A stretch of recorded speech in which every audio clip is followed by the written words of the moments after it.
अस्सलाम वालेकुम जी। उम्मीद करता हूँ आप सब लोग खैरियत से होंगे और आज आपका छुट्टी का दिन अच्छा गुजरा होगा। अच्छा जी, आप लोगों के कुछ क्वेश्चंस आए हुए थे, ठीक है। सो उनको देख लेते हैं वन बाय वन।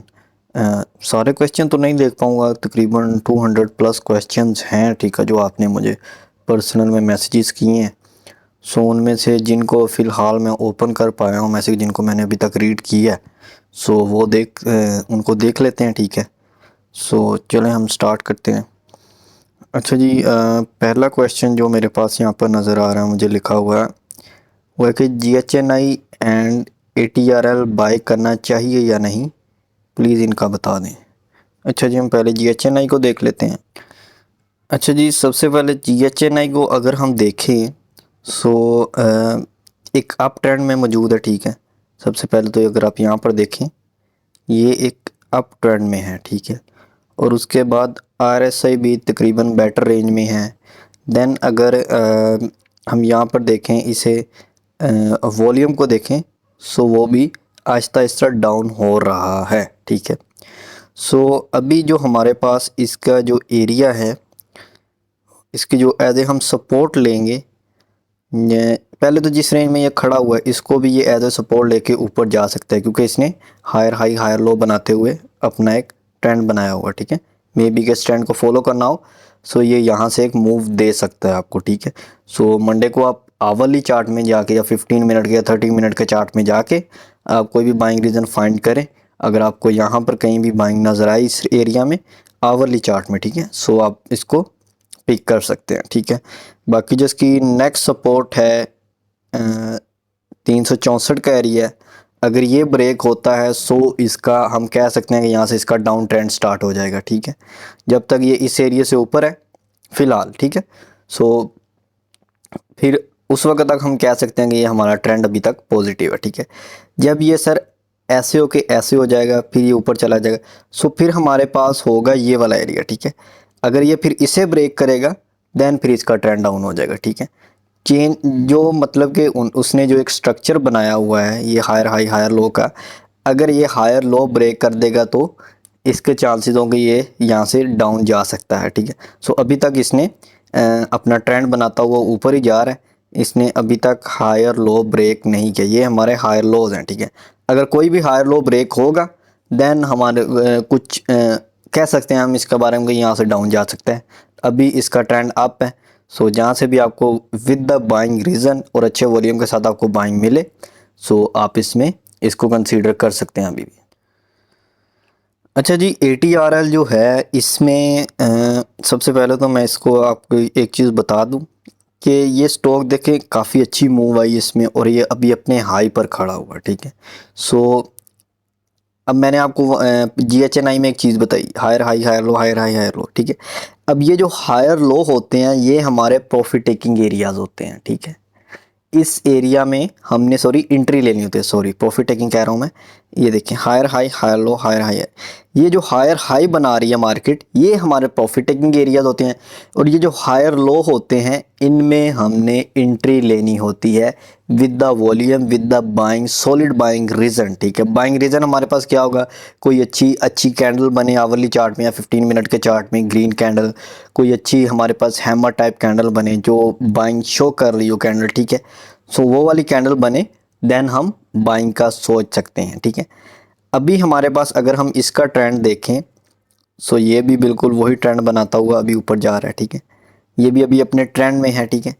सो अभी फ़िलहाल अगर ये यहाँ से एक अप मूव देता है देन हम कह सकते हैं कि विद द आवरली चार्ट में या 15 मिनट के चार्ट में जाके देखें, ऑन द स्पॉट लाइव अगर आप देखेंगे देन ही आपको इसमें कोई ना कोई बाइंग नज़र आएगी। इन दोनों स्टॉक्स में दोनों तकरीबन एक ही रेंज में मूव कर रहे हैं, ठीक है।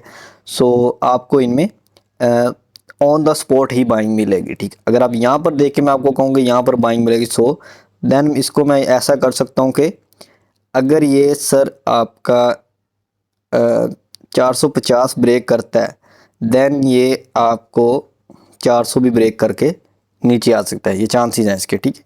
अगर ये इसने 450 की रेंज ब्रेक की देन ये 400 भी ब्रेक करेगा, ठीक है। 399 398 तक आ जाएगा जो चांसेस नज़र आ रहे हैं, ठीक है। बाकी फ़िलहाल ये सस्टेनेबिलिटी इसमें है, ठीक है।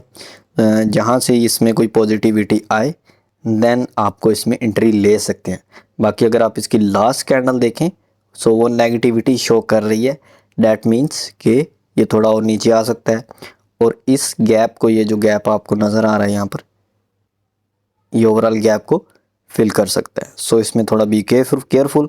बाकी आवली चार्ट में या 15 मिनट के चार्ट में जाके लाइव मार्केट जब चल रही हो देन आपको इसमें कोई ना कोई बाइंग रीज़न मिलेगा, अच्छा वॉल्यूम नज़र आएगा बाइंग का, देन आप इसमें एंट्री ले सकते हैं एक अच्छे लेवल पर।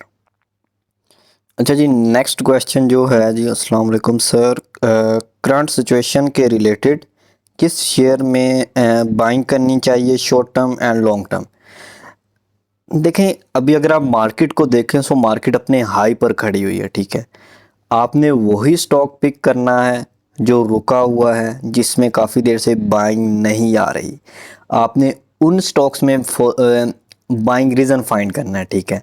अब आप उसमें लगा लें, हमारे पास एयरलिंक का मैं काफ़ी जिक्र कर रहा हूँ, उसके बाद साजियो काफ़ी देर से रुका हुआ है, हमारी पेट्रोलियम काफ़ी देर से रुका हुआ है, मिलर ट्रैक्टर का एक और नेगेटिविटी उसमें आई और वो काफ़ी देर से रुका हुआ है, ठीक है।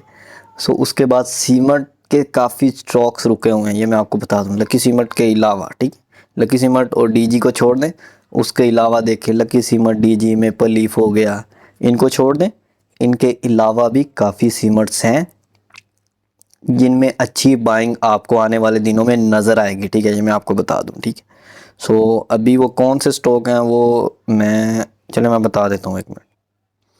अच्छा जी, चलें हम उनको ग्रुप में डिस्कस करेंगे इंशाल्लाह जो भी स्टॉक्स होंगे। सो अभी मेरे पास रिटन फॉर्म में पड़े हैं, सो जब भी मैं उनको देखूंगा दैन मैं ग्रुप में इंशाल्लाह इन्फॉर्म कर दूंगा, कोई मसले वाली बात नहीं है। बाकी उसमें एक सीमेंट है, फैक्टो सीमेंट, आपको नज़र आएगा सीमेंट सेक्टर में फैक्टो सीमेंट, FECTO, ठीक है। सो उसको भी कंसीडर कर सकते इंशाल्लाह, मैं आपको ग्रुप में बताऊँगा उसके बारे में लाजमी, ठीक है। व्हाट्सअप ग्रुप को, व्हाट्सअप चैनल को लाजमी फॉलो करें, उसी में उसके बारे में मैं आपको जो भी बाय सेल कॉल होगी उसके बारे में बता दूंगा, ठीक है। अच्छा जी, नेक्स्ट क्वेश्चन है, ये काफ़ी क्वेश्चन दे दिए हैं सर ने किसी ने, सो लास्ट वाला उठाते हैं। Why we do not check fundamentals before trading, when stock start falling we concern fundamentals and take advice, इस स्टॉक को होल्ड करो या सेल। अच्छा क्वेश्चन है ये भी। सो मतलब कि इनका कहने का मतलब ये है कि जब हम किसी स्टॉक को बाय करते हैं तो हम उस वक्त फंडामेंटल्स चेक नहीं करते, लेकिन जब वो नीचे आ रहा होता है, जब हम उसमें फंस जाते हैं, देन हम फंडामेंटल्स को उसके चेक करने जाना। बिल्कुल ये एक चीज़ है। देखिए मेरा जो मानना है, अगर आप ट्रेडिंग के पॉइंट ऑफ व्यू से व्यू के लिए भी स्टॉक को बाय कर रहे हैं ना, तो आपको थोड़े बहुत उसके फंडामेंटल्स को देखना चाहिए, ठीक है। उसके प्रीवियस रिजल्ट्स को थोड़ा बहुत देखना चाहिए। ज़्यादा अगर आपने लॉन्ग टर्म के लिए बाय करना है फिर ज़्यादा उसमें डीप जाए। अगर आपने शॉर्ट टर्म के लिए, ट्रेडिंग के लिए या स्विंग ट्रेड के लिए बाय करना है, सो आप उसको कंसीडर करें, ठीक है, लाजमी उनको कंसीडर करना चाहिए, ठीक है। सो बाकी मैं तो यही कहूँगा कि ये बिल्कुल गलत है अगर ऐसा कोई कर रहा है, ठीक है, कि पहले आप फंडामेंटल्स को नहीं देख रहे हैं, बाद में फंडामेंटल्स को देख रहे हैं, ठीक है। बाकी कुछ चीज़ें ऐसी होती हैं कि आपको चार्ट पर देख के आप बता सकते हैं कि ये देखें, एक चीज़ मेरे जहन में एक और आ गई है कि हमारे टारगेट क्लियर नहीं होते, जो मेन मसला है, जो मेन प्रॉब्लम है, ठीक है।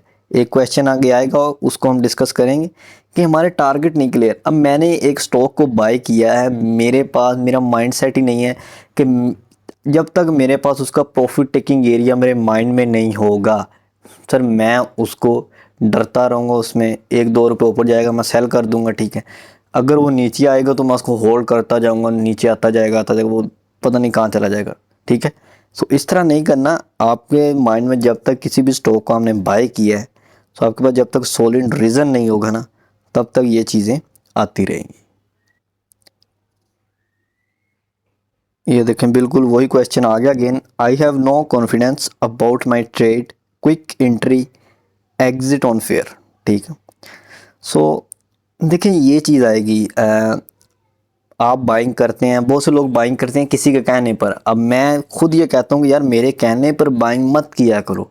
अगर मैं कुछ बताता भी हूँ आपको, तो आप उसको जाके रिसर्च किया करो, उसके ऊपर आप चार्ट पर जाके देखा करो, आप उसके फंडामेंटल्स को देखा करो कि जो चीज़ बताई गई है क्या वो ऐसी है, ठीक है। ताकि अगर एक क्वेश्चन मेरे माइंड में, अगर मुझे मुझे किसी ने कोई किसी स्टॉक के बारे में बताया है, तो उसने क्या चीज़ देख के बताया, मैं चार्ट देखूंगा कि चार्ट पर कोई ऐसी चीज़ नज़र आ रही है कि उसने मुझे ये स्टॉक बताया है, या फंडामेंटल में कुछ ऐसा है कि उसने मुझे ये स्टॉक बताया है। सो इस तरह अगर मैं भी कोई स्टॉक बताता हूँ, सो आप जाके पहले चार्ट पर उसे देखें कि ये स्टॉक क्यों बताया गया है, ये चीज़ मुझे क्यों बताई गई है, ठीक है। सो इस तरह आपके क्वेश्चंस क्लियर होंगे। बाकी अगर आप किसी के कहने पर बाइंग करते रहेंगे, वही बात है कि फियर तो रहेगा। फिर आप 1-2 रुपये ऊपर जाएगा तो आप सेल कर देंगे, वो ऊपर ही चला जाएगा। फिर बाकी 1-2 रुपये नीचे आएगा तो आप उसे होल्ड करेंगे, वो 10-15 रुपये नीचे चला जाएगा। सो इस तरह की चीज़ें होंगी जब तक आप अपनी ट्रेड को लेके, जो आपने ट्रेड एग्जीक्यूट की है उसके बारे में आप कॉन्फिडेंट नहीं होंगे। कॉन्फिडेंट आप कैसे होंगे? सर आपने एक बाय की है, जब आपने बाय की है ना, आपके पास एक सॉलिड रीज़न होना चाहिए कि मैंने ये बाइंग क्यों की है।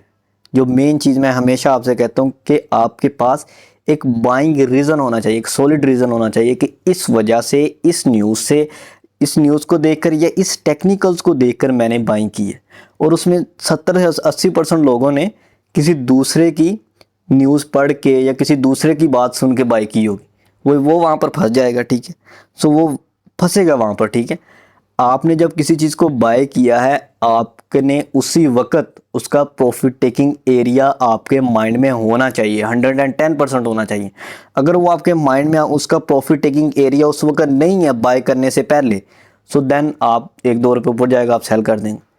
आप कॉन्फिडेंट ही नहीं हो पाएंगे ट्रेड के बारे में, आपके अंदर फियर रहेगा, ठीक है। जब भी किसी भी स्टॉक को बाय करें, सबसे पहले तो उसका सॉलिड रीज़न आपके पास होना चाहिए, देन उसका प्रॉफिट टेकिंग एरिया, या एक प्रॉफिट टेकिंग एरिया या 2 प्रॉफिट टेकिंग एरियाज बनाए हुए हैं, या आपने 3 बनाने हैं, जितने भी बनाने हैं आप उनको पहले अपने माइंड में रखें, उनको मार्क करके रखें चार्ट पर, उनको लिख कर रखें। और जैसे ही मार्केट उस एरिया पर आए आप वहाँ पर सेल करें।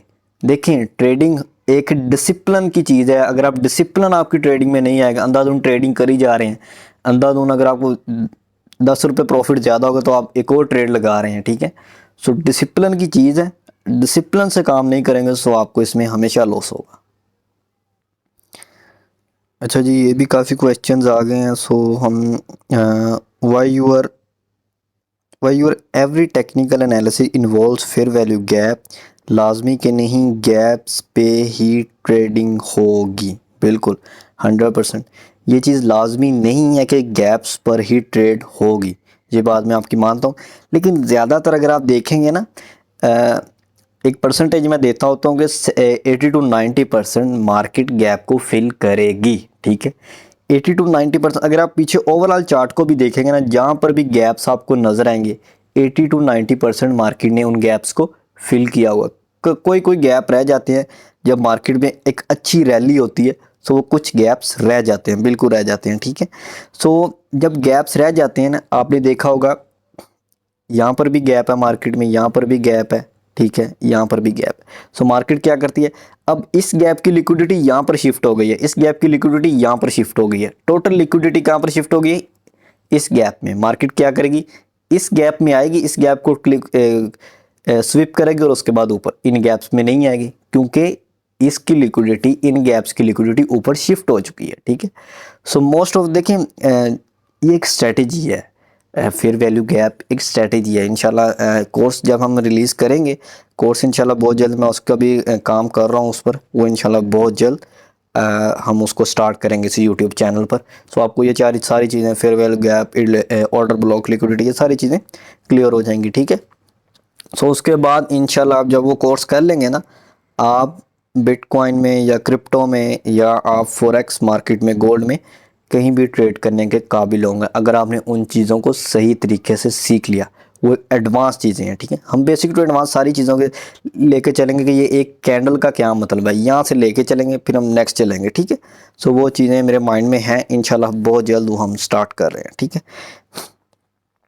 सो बाकी फेयर वैल्यू गैप एक इम्पॉर्टेंट पार्ट है, ठीक है। ठीक है। सो मोस्टली इसे मैं इसलिए देखता हूँ, ठीक है।